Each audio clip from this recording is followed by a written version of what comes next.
90 రోజుల కోర్సు పూర్తి చేస్తే చాలు 100% ప్లేస్మెంట్ సపోర్ట్ తో సాఫ్ట్వేర్ జాబ్ మీ సొంతం. వెంటనే కోడ్ జ్ఞాన్ డెస్టినేషన్ ని సంప్రదించండి. Welcome to Suman TV. నేను మీ Suman TV. According to vedic astrology కనుక మనం చూసుకుంటే స్వాతి నక్షత్రం వారికి ఎస్పెషల్లీ విమెన్కి 2025లో ఆ ఇయర్ మొత్తం ఏ విధంగా ఉంటుంది అనేది ఈరోజు మనతో పాటు వేదిక్ ఆస్ట్రాలజర్ ఉమా గారు ఉన్నారు. వారి మాటలు తెలుసుకుందాం.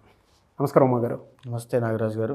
2025లో కనుక మనం చూసుకుంటే అండి స్వాతి నక్షత్రం వారికి ఎస్పెషల్లీ విమెన్కి ఏ విధంగా ఉంటుంది, వారి గుణగణాలు అసలు ఎలా ఉంటాయి? స్వాతి నక్షత్రము తులారాశికి సంబంధించినటువంటి నక్షత్రం అండి. సో ఎప్పుడైతే తులారాశిలో చంద్రుడు 6.40 డిగ్రీల దగ్గర నుంచి 20 డిగ్రీల దాకా సంచరిస్తున్నప్పుడు కనుక ఏ మనిషి జన్మించినా ఏ జీవరాశి జన్మించినా స్వాతి నక్షత్రం కింద పరిగణించబడతారు. సో ఇది జనరల్గానే నరసింహస్వామి యొక్క నక్షత్రం స్వాతి. అంటే ఆ ఉగ్రము, ఆ ఆవేశము, ఆ నిజాయితీ, ఆ ప్యూరిటీ, ఆ ఎమోషన్ అవన్నీ కూడా స్వాతికి కనబడతాయి. సో మనం ఇక్కడ రాశి పరంగా చూస్తే అధిపతి శుక్రుడు అవుతాడు. తర్వాత రాహు ఏమో నక్షత్రాధిపతి అవుతాడు. వాయు భగవంతుడేమో వాయుదేవుడేమో అధిదైవం అవుతాడు. సో ఇలా చూసుకుంటే స్వాతి నక్షత్రం వాళ్ళు చాలా ఫాస్ట్గా ఏదైనా చేయగలరండి. ఈ మాట ఎందుకు చెప్తున్నానంటే వీళ్ళ యొక్క జీవితాన్ని మనం చూస్తే మీకు అర్థమవుతుంది. చాలా ఫాస్ట్గా గ్రో అయ్యేటువంటి నక్షత్రము స్వాతి నక్షత్రము. చాలా ఫాస్ట్గా మనుషులని తేలికగా శత్రువులను జయించి, ఎంతటి శత్రువులైనా ఎదుటున్నటువంటి శత్రువు ఎవడైనా సరే వాడి మైండ్ని మ్యానిపులేట్ చేసి ఎదగగలిగే నక్షత్రము స్వాతి నక్షత్రము. గొప్ప గొప్ప సైకియాట్రిస్ట్ అందరూ కూడా ఈ స్వాతి నక్షత్రంలో ఉంటారు. గొప్ప గొప్ప మోటివేషన్ స్పీకర్స్ అందరూ కూడా ఈ స్వాతి నక్షత్రంలో ఉంటారు. గొప్ప గొప్ప మ్యూజిషియన్స్ అందరూ కూడా ఈ స్వాతి నక్షత్రంలో ఉంటారని. అంటే మనిషిని ఆకట్టుకోవడము, సంగీతంతో అవ్వచ్చు, మాటలతో అవ్వచ్చు, చూపుతో అవ్వచ్చు, ఆకట్టుకుంటారు. మనుషుల్ని దాన్ని బ్రెయిన్ వాష్ చేస్తారు వీళ్ళు. ఆ టాలెంట్ వీళ్ళకు ఉంటుంది. సో స్వాతి నక్షత్రం వాళ్ళకు ఉన్నటువంటి శాపం ఏంటంటే రాహు అధిపతి అవుతాడు కాబట్టి ఎప్పుడైతే వీళ్ళకి ఆశ, దురాశ పెరిగిపోతుందో, విపరీతమైన ఆశ పెరిగిందంటే నష్టపోతారు. చాలు అనే ఆలోచన వచ్చిందంటే వీళ్ళకి బాగుపడుతున్నారు అని అర్థం. లేదు ఇంకా కావాలి, ఇంకా కావాలి, ఇంకా కావాలి, కంప్లీట్గా కిందకు వచ్చేస్తారు. వైకుంఠపాళీలో అయితే పైకి వెళ్ళి కింద పడిపోతారో, స్వాతి నక్షత్రం వల్ల ఆశ పెరిగిందంటే విపరీతమైన నష్టాన్ని చూస్తారు. అదేవిధంగా వీళ్ళు కనుక ఏదైనా పోలీసు సంబంధించినటువంటి వాటిలో, రైల్వే డిపార్ట్మెంట్స్లో కానీ, ఆర్మీలో కానీ, ఫైర్ డిపార్ట్మెంట్స్లో కానీ, ఎలక్ట్రికల్ డిపార్ట్మెంట్స్లో కానీ, సాఫ్ట్వేర్ రంగంలో కానీ, దీంతో పాటు ఒక సాఫ్ట్వేర్ కొత్తగా డీకోడ్ చేయడం కానీ, కనిపెట్టడం కానీ, ప్రోగ్రామ్స్ కానీ, ఎలక్ట్రానిక్ డిపార్ట్మెంట్స్లో ఏదైనా కానీ, ఏఐ అంటే నేటి తరంలో వచ్చేటువంటి ఎలాంటి వాటిలో అయినా సరే గొప్పగా రాణించేటువంటి నక్షత్రమే స్వాతి నక్షత్రము. వీళ్ళకి ఆ టాలెంట్ ఉంటుంది. ఎందుకంటే రాహు అధిపతి అవుతాడు కాబట్టి మెటీరియలిస్టిక్ థింగ్స్ మీద విపరీతమైన అవగాహన ఉంటుంది. వాళ్ళు దేని నుంచి దేన్నైనా, ఎక్కడి నుంచి ఎక్కడికైనా తీసుకురాగలరు, ఏదైనా చేయగలరు. వీళ్ళకి ఆ టాలెంట్ ఉంటుంది. కానీ చిన్నప్పటి నుంచి వీళ్ళకి ఆ గైడెన్స్ ఇవ్వాలి. ఎందుకంటే శుక్రుడు అధిపతి అవుతాడు కాబట్టి వీళ్ళకి చదువు మీద కన్నా ఎక్స్ట్రా కరికులర్ యాక్టివిటీస్ మీద చిన్నప్పటి నుంచి ఎక్కువ ఆసక్తి ఉన్నట్టయితే ఖచ్చితంగా వీళ్ళకి నేను చెప్పినటువంటి యోగం పట్టదు. ఎప్పుడైతే వాళ్ళని ఒక నిర్దిష్టమైన క్రమశిక్షణతో, ఒక గైడెన్స్తో పెంచగలిగితే స్వాతి నక్షత్రం వాళ్ళు ఏలుతారండి. అంటే ప్రపంచాన్ని ఏలుతారు. అంటే కొత్త కొత్త సాఫ్ట్వేర్ కనిపెట్టినటువంటి దిగ్గజాల్లాగా, వ్యాపారవేత్తల్లాగా, ఒక రకమైనటువంటి టాప్ 10 పర్సనాలిటీస్, ఒక బిలియనర్స్, వీళ్ళందరూ స్వాతి నక్షత్రంలో ఉంటారు. అద్భుతమైన ధనవంతులుగా స్వాతి నక్షత్రం వాళ్ళు ఉండగలుగుతారు. వీళ్ళకి ఇంటర్ క్యాస్ట్ మ్యారేజ్ చేసుకునే అవకాశాలు ఎక్కువ ఉంటాయి. మ్యారేజ్ చేసుకున్న తర్వాత కూడా గొడవలు పడేటువంటి అవకాశాలు ఎక్కువ ఉంటాయి. మ్యారేజ్ అయిన తర్వాత ఆరోగ్య సమస్యలు వచ్చే అవకాశాలు ఎక్కువ ఉంటాయి. మ్యారేజ్ అయిన తర్వాత అత్తగారితో పోరు ఎక్కువగా ఉండే అవకాశాలు ఉంటాయి. రిలేషన్షిప్ ఎలా ఉంటుంది సార్ హస్బెండ్ తోటి? రిలేషన్ విషయంలో హస్బెండ్తో రిలేషన్ బాగుంటుందండి యాక్చువల్గా. కానీ వీళ్ళ యొక్క ఆలోచన స్థాయి అసలు ఊహకి కూడా అందదు ఎవరికి. అంటే అవుట్ ఆఫ్ ది బాక్స్ ఆలోచిస్తారు. ఏదైనా చాలా పై స్థాయిలో, పైగా అసలు ఎలా అంటే ఇక్కడ మనం ఇలా కూర్చున్నాం అనుకోండి, 10 రూపాయలు మనం సంపాదించగలచ్చు అని ఎవరైనా మనం మాట్లాడుకుంటున్నాం అనుకోండి, లేదు దీన్ని ఇలా చేయడం వల్ల మనం 1000 రూపాయల దాకా సంపాదించవచ్చు అనే ఆలోచన వచ్చేటువంటి స్వాతి నక్షత్రం వాళ్ళకి. అంటే నేను ఏం చెప్తున్నానంటే 10 మందితో సమానంగా ఆలోచించరు వీళ్ళు, 10 మందిని దాటి ఆలోచిస్తారు. అంటే వాళ్ళ యొక్క ఊహలకి దరిదాపుల్లో కూడా వీర నక్షత్రం వాళ్ళు ఎవరు వెళ్ళరు. అంతటి మ్యానిపులేటింగ్ ఉంటుంది, అంతటి డీప్ థింకింగ్ ఉంటుంది. అంత ఆలోచన శక్తి ఉంటుంది. కానీ వీళ్ళు ఎప్పుడైతే వీళ్ళకి ఆశ పెరిగిపోతుందో, నేను తెలివైన వాడిని, నేను ఏదైనా చేయగలను, నేను ఏదైనా చేయగలను, ఎంతైనా సంపాదించగలను, నాకు ఇంకా కావాలి అని ఎప్పుడైతే ఆశ పెరిగిపోతుందో కంప్లీట్గా నష్టమే. అదేవిధంగా ఎప్పుడైతే ఈ లవ్ విషయంలో కూడా స్వాతి నక్షత్రం వాళ్ళు ఫెయిల్యూర్స్. కెరీర్ ఏం కలిసి వచ్చే కెరీర్ పరంగా వీళ్ళకి కూర్చుని సంపాదించేటువంటి వృత్తులు చాలా బాగా సూట్ అవుతాయండి. ఉదాహరణకి చెప్పాలంటే వ్యవసాయం అద్భుతంగా ఉంటుంది. అంటే ఇంటి దగ్గర పంట, పెద్ద కష్టపడాల్సిన పని ఉండదు. వ్యవసాయం అద్భుతంగా ఉంటుంది, డైరీ ఫార్మ్స్ అద్భుతంగా ఉంటాయి, చాక్లెట్ బిజినెస్లు అద్భుతంగా ఉంటాయి. చాక్లెట్ బిజినెస్లు నేను చెప్పేటువంటి చిన్నగా అనిపించవచ్చండి, కానీ స్వాతి నక్షత్రం వాళ్ళు అందులో తారాస్థాయిలో ఉంటారు. ఉదాహరణకి చాక్లెట్ కంపెనీలు పెట్టడము, ఉదాహరణకి ఐస్ క్రీమ్ కంపెనీలు పెట్టడము, డైరీ ఫార్మ్స్ పెద్ద స్థాయిలో ఒక హెరిటేజ్ అవ్వచ్చు, ఒక రకమైనటువంటి పెద్ద స్థాయిలో తీసుకెళ్లడము. తర్వాత చెప్పాలంటే ఒక ఫుడ్ బిజినెస్లు అండి, పెద్ద పెద్ద రెస్టారెంట్లు, బార్లు, లాడ్జెస్, పెద్ద పెద్ద హోటల్స్ పెట్టడము, పెద్ద పెద్ద 5 స్టార్ హోటల్స్ మేనేజ్ చేయడము, మెయింటైన్ చేయడము, వాటిలో కొత్తదనాన్ని తీసుకురావడము, అంటే కొత్త రకమైనటువంటి తరానికి ఇన్స్పైరింగ్గా అట్రాక్టివ్గా మారేటువంటివన్నీ కూడా తీసుకురావడము, ఇవన్నీ కూడా స్వాతి నక్షత్ర గుణగణాలండి. సో వాళ్ళు ఏదైనా కొత్తదనాన్ని తీసుకురాగలరు. నెగిటివ్స్ ఏముంటాయండి వీళ్ళకి? ముఖ్యంగా నెగిటివ్స్ ఏముంటాయంటే ఆర్థిక నష్టాలండి. ఆర్థిక నష్టాలు స్వాతి నక్షత్రానికి జీవితంలో అలా ఇబ్బంది పడుతూనే ఉంటారు. అంటే ఎందుకు ఇలా మాట అంటున్నానంటే, ఎప్పుడైతే వీళ్ళ డీలింగ్స్ అన్నీ ఎప్పుడు కూడా డబ్బుతోనే ఉంటాయండి. అన్ని పాదాల వరకు అలానే ఉంటుందా సార్? అన్ని పాదాల వాళ్ళకి, ముఖ్యంగా 4వ పాదం వాళ్ళకి విపరీతమైన దోషం ఉంటుంది, కానీ అన్ని పాదాల వాళ్ళకి సమానంగా స్వాతి నక్షత్రానికి చెప్పబడ్డాయి. సో ఎప్పుడైతే స్వాతి నక్షత్రం వల్ల ఆర్థికంగా ఎలాంటి ఇబ్బందులు చూస్తారంటే, నేను చెప్పేటువంటి ఒక ప్రికాషన్ గుర్తుపెట్టుకొని, స్వాతి నక్షత్రం వాళ్ళు ఒక లోన్ కానీ, అప్పులు కానీ, లేకపోతే ఎవరికైనా అప్పు ఇస్తున్నప్పుడు వీళ్ళ మధ్యలో ఉండి గొప్ప కోసం సంతకాలు పెట్టడం కానీ దయచేసి చేయొద్దు. అలాంటివి చేశారంటే కంప్లీట్గా తీవ్రమైన నష్టాన్ని చూస్తారు. ఇది స్వాతి నక్షత్రానికి ఖచ్చితంగా చెప్పబడింది. దీంతోపాటు ఆడవాళ్ళు ముఖ్యంగా యుటరస్ ప్రాబ్లంతో చాలా జాగ్రత్తగా ఉండాలి. సంతానపరమైన సమస్య కానీ, మిస్క్యారీ కానీ ఖచ్చితంగా స్వాతి నక్షత్రానికి అవుతుంది. లవ్ ప్రాబ్లం విషయంలో చాలా జాగ్రత్తగా ఉండాలి. అయితే ఇక మ్యారేజ్ విషయంలోకి వచ్చేసరికి లవ్ మ్యారేజ్ చేసుకునే అవకాశాలు చాలా ఎక్కువగా ఉంటాయి, ఇంటర్ క్యాస్ట్ మ్యారేజ్ చేసుకునే అవకాశాలు చాలా ఎక్కువగా ఉంటాయి. అంటే వీళ్ళు ధర్మంలో ఉన్నప్పటికీ కూడా ధర్మానికి వ్యతిరేకమైనటువంటి భావాలతో ఉంటారు. అంటే ఒక నాస్తికులుగా, లేకపోతే ఆ ధర్మంలో ఉన్నప్పటికీ కూడా నేను దేవుణ్ణి నమ్మను, లేకపోతే నాకు అవసరం లేదు, నేను నాలాగనే బ్రతకగలను, నాకు ఆ సామర్థ్యం ఉంది అనే ఆలోచనతో ఎప్పుడు ఉంటారు.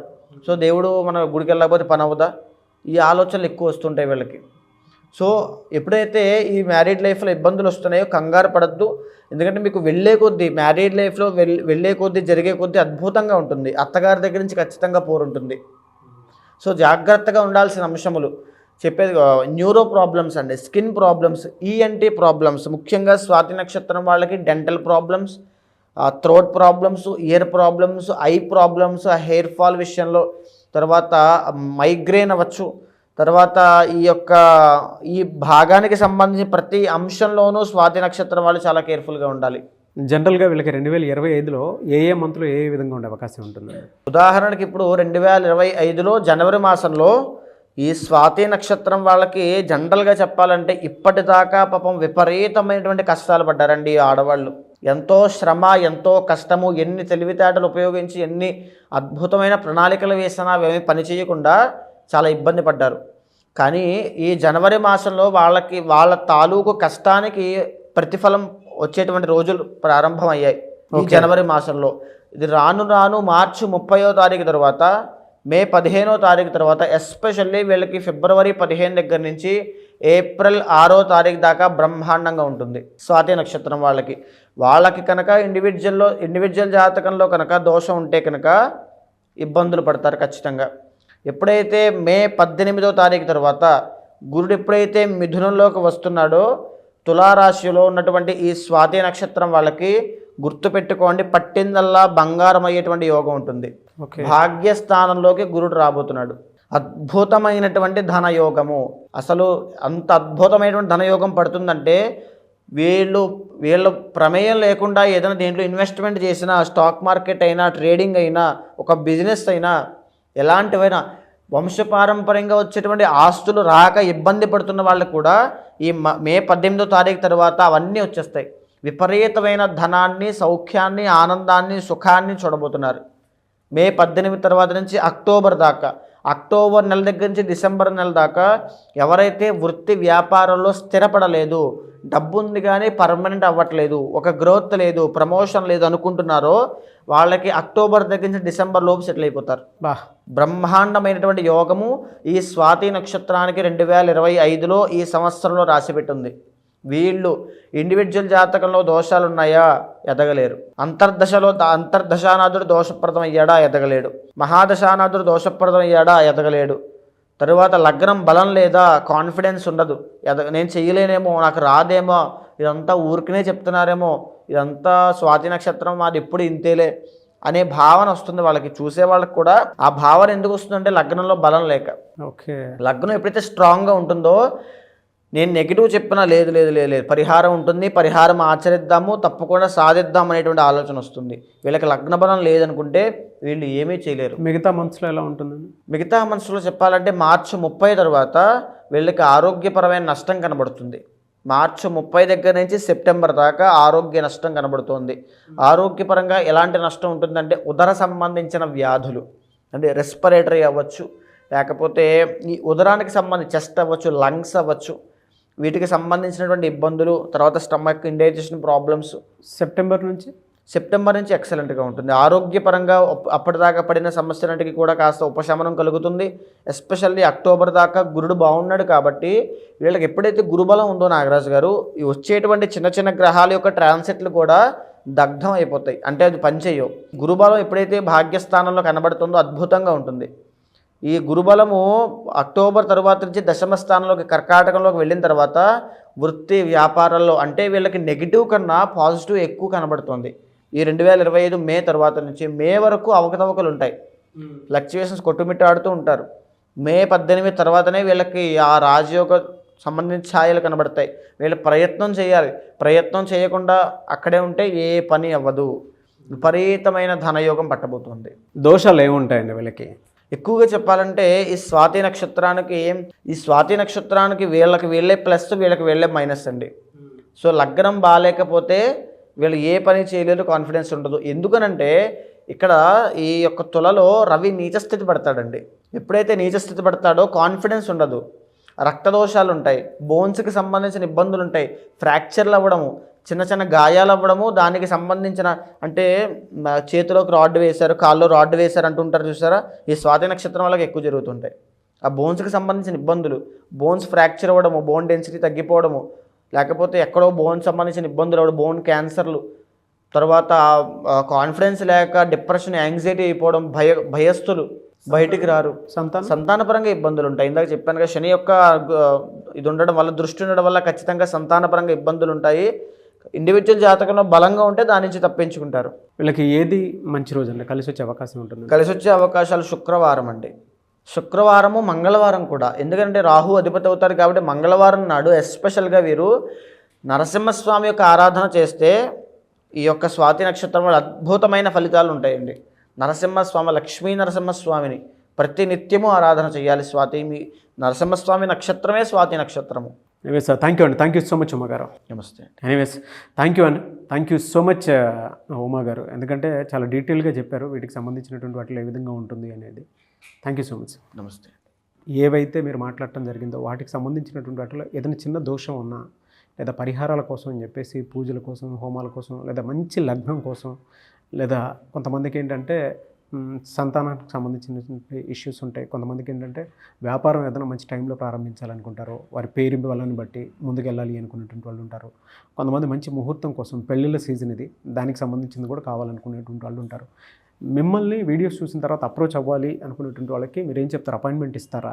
ఎలా అప్రోచ్ అవ్వాలి? తప్పకుండా అండి. ఇప్పుడు నేను చెప్పినటువంటివన్నీ కూడా గోచార ఫలితములు, అదేవిధంగా జ్యోతిష్ శాస్త్రంలో చెప్పబడిన బ్లూ ప్రింట్ అంటే నేను చెప్పింది. సో ఎప్పుడైతే ఇండివిజువల్ జాతకంలో నేను ఒక్క విషయం చెప్తాను నాగరాజు గారు, అవుట్ ఆఫ్ 10 పీపుల్ అంటే ప్రతి 10 మంది జాతకంలోనూ ఎవరికో ఒక్కరికైనా ఖచ్చితంగా గొప్ప రాజయోగం ఉంటుంది. కానీ ఇప్పుడు ఉన్నటువంటి భారతదేశంలో ఎన్నో కోట్ల మంది కూలీ పని చేస్తున్నారు. కొన్ని కోట్ల మంది చదువుకున్న చదువుకి, ఉద్యోగానికి సంబంధం లేక బ్రతుకుతున్నారు. కొన్ని కోట్ల మంది వైవాహిక జీవితంలో ఇబ్బందులు వచ్చే విధంగా బ్రతుకుతున్నారు. కొన్ని కోట్ల మంది ఆరోగ్య సమస్యలతో ఇబ్బంది పడుతున్నారు. వీళ్ళందరికీ కూడా సరైన అవగాహన లేకపోవడమే. మనకి జ్యోతిష్ శాస్త్రం అనే ఆయుధం అనేటువంటిది ఉంది. అది చూసిన తర్వాత ఏ పరిహారం ఆచరించవచ్చు, దేని ద్వారా ఏది వస్తుందో తెలుసుకోవచ్చు, ఏ సమయంలో జాగ్రత్తగా ఉండాలి, ఇవన్నీ కూడా తెలుసుకోవచ్చు, జాగ్రత్త పడవచ్చు. అలాంటి వాళ్ళు ఎవరికైనా సరే వాళ్ళకి తప్పకుండా నేను సహాయం చేస్తాను. తప్పకుండా వాళ్ళ వెనకాల నేను ఉంటాను. ఏ సక్సెస్ కావాలో, దానికి ఎలాంటి మార్గంలో వెళ్ళాలో, ఎలాంటి దారి తీసుకోవాలో, ఏ సమయంలో ఆలోచించాలో తప్పకుండా వాళ్ళకి నేను దిశానిర్దేశం చేస్తాను. తప్పకుండా కన్సల్ట్ అవ్వండి, తప్పకుండా మాట్లాడతాను. డెఫినెట్గా. Thank you so much Uma గారు. నమస్తే. చూసారు కదండి వీడియో. ఈ వీడియోపై మీ అభిప్రాయాన్ని కమెంట్ బాక్స్లో పోస్ట్ చేయండి. ముఖ్యంగా మీరు కనుక ఏ చిన్న డౌట్ ఉన్నా సరే వాటికి సంబంధించినటువంటి వీడియోస్ కావాలనుకుంటే మీరు కింద కామెంట్ బాక్స్లో పోస్ట్ చేయొచ్చు. డెఫినెట్గా వాటి మీద మేము వీడియోస్ చేస్తాము. అట్ ద సేమ్ టైం ఎవరైనా సరే వారి వ్యక్తిగత జీవితానికి సంబంధించినటువంటి వేదిక ఆస్ట్రాలజీ ప్రకారం ఏం చెప్తుందని తెలుసుకోవాలి అనుకునేటువంటి వాళ్ళు ఎవరైనా సరే ఉమా గారిని అప్రోచ్ అవ్వాలి అనుకుంటే స్క్రీన్ మీద మీకు కాంటాక్ట్ నెంబర్ కనిపిస్తుంది. దాన్ని మీరు కాలర్ మెసేజ్ వాట్సాప్ చేసి వెంటనే అపాయింట్మెంట్ బుక్ చేసుకోండి. అండ్ ఈ వీడియో లైక్ చేయండి, షేర్ మాత్రం తప్పకుండా చేయండి. ఇలాంటి మరిన్ని వీడియోస్ కోసం మా ఛానల్ ఫాలో అవ్వండి. Thank you.